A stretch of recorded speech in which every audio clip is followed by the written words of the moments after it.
ಸೇನೆ ಕರ್ನಾಟಕ ಬೀದರ್ ಜಿಲ್ಲಾ ಘಟಕ ಇವತ್ತು ರಾಜ್ಯ ಮಟ್ಟದ ಗಡಿನಾಡು ಜಾಗೃತಿ ಸಮಾವೇಶವನ್ನು ಬೀದರ್ ನಗರದಲ್ಲಿ ಹಮ್ಮಿಕೊಳ್ಳಲಾಗಿದೆ.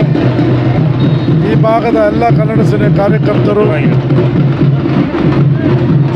ಶಿವರಾಜ್ ಕುಮಾರ್ ಬೊಮ್ಮ, ರವಿಸ್ವಾಮಿ ನಿರ್ಣ, ಸುಭಾಷ್ ಕೆನಡೆ, ರಾಜಶೇಖರ್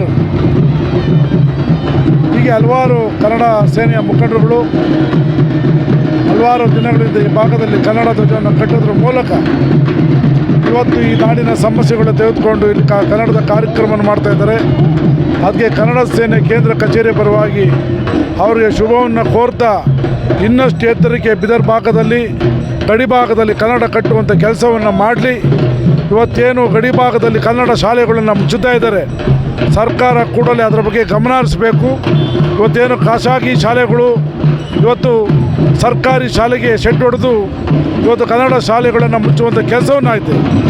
ಏನಿವತ್ತು ಖಾಸಗಿ ಶಾಲೆಗಳು ಒಂದು ಉನ್ನತೀಕರಣ ಇದೆಯೋ ಅದೇ ರೀತಿ ಸರ್ಕಾರಿ ಶಾಲೆಗಳನ್ನು ಉನ್ನತ ದರ್ಜೆಗೆ ಏರಿಸಿ ಮಕ್ಕಳಲ್ಲಿ ವಿದ್ಯಾಭ್ಯಾಸ ಮಾಡುವಂಥ ಶಿಕ್ಷಣವನ್ನು ಕೊಡಬೇಕು ಅಂತ ಕರ್ನಾಟಕ ಸರ್ಕಾರನ ಒತ್ತಾಯ ಮಾಡ್ತಾ ಇದ್ದೇನೆ. ಅದೇ ರೀತಿ ಇವತ್ತು ಎಲ್ಲ ಭಾಗದಲ್ಲಿ ನೋಡ್ತಾ ಇದ್ದೀನಿ, ಎಲ್ಲ ಇಂಗ್ಲೀಷ್ ಮಯ ಆಗಿದೆ. ಎಲ್ಲ ಎಜುಕೇಷನ್ಗಳು ಖಾಸಗಿ ಎಜುಕೇಷನ್ಗಳು ಎಲ್ಲ ಕನ್ನಡವನ್ನು ಬಿಟ್ಟು ಇಂಗ್ಲೀಷ್ನ ಬೋರ್ಡನ್ನು ಹಾಕಿದರೆ ಕೂಡಲೇ ತೆರವುಗೊಳಿಸಬೇಕು. ಕರ್ನಾಟಕದಲ್ಲಿ ಕನ್ನಡಕ್ಕೆ ಅಗ್ರಸ್ಥಾನವನ್ನು ಕೊಡಬೇಕು. ಯಾವುದೇ ಬೇರೆ ಭಾಷೆಯಲ್ಲಿ ಬೆಳೆಯಕ್ಕೆ ಬಿಡಬೇಡ ಅನ್ನೋದೇ ಕನ್ನಡ ಸೇನೆ ಕರ್ನಾಟಕ ಆಗ್ರಹ ಆಗಿದೆ. ನಾಡಿನ ಪರವಾದಂಥ ಕನ್ನಡಿಗರಿಗೆ ಉದ್ಯೋಗವನ್ನು ಕೊಡಬೇಕು.